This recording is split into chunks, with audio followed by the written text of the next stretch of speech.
বিদ্যুতের দাম পাইকারিতে প্রতি ইউনিটে ৳1.20 থেকে ৳1.5 বৃদ্ধির প্রস্তাব করেছে পিডিবি। শতাংশের ভিত্তিতে যা 17 থেকে 21%। এনার্জি রেগুলেটরি কমিশন বিইআরসি আয়োজিত গণশুনানিতে এই প্রস্তাব করা হয়।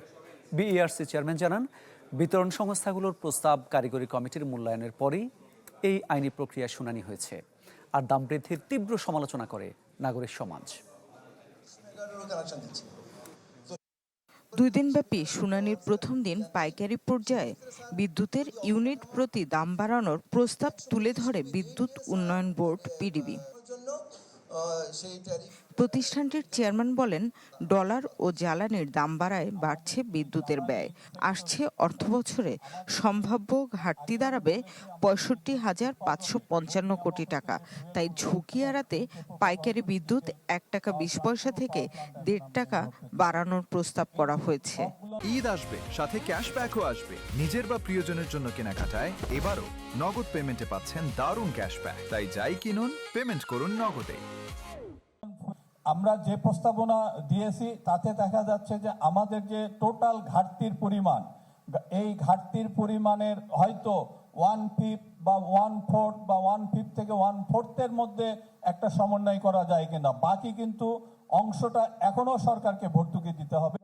তবে গণমানুষের কষ্ট বিবেচনায় দাম বাড়ানোর প্রস্তাবের প্রতিবাদ জানান অংশীজনরা। কেউ কেউ বিইআরসির আইন সংশোধনের দাবিও তোলেন। ছোট করা চৌবাচ্চার মতো আমরা আপনার দাম বাড়াবেন, আমরা দিতেই থাকবো, আর আপনি কয়দিন পর পর বাড়াতেই থাকবেন।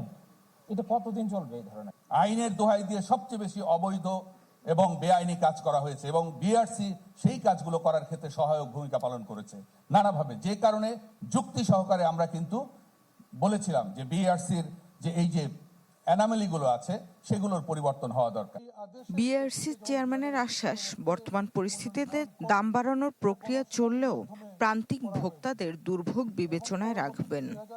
সোলারকে যদি আমরা উৎসাহিত করি, ভবিষ্যতে সোলারের উৎপাদন যদি বৃদ্ধি পায়, নিঃসন্দেহে আপনার অধিকতর খরচ যেখানে হচ্ছে এই খরচটা কমে আসবে এবং নিঃসন্দেহে এটা জনগণের উপর যে বোঝা এটা কমবে।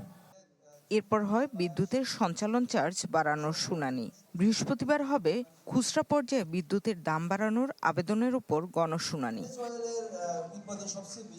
শামিমা সুলতানা, চ্যানেল 24, ঢাকা।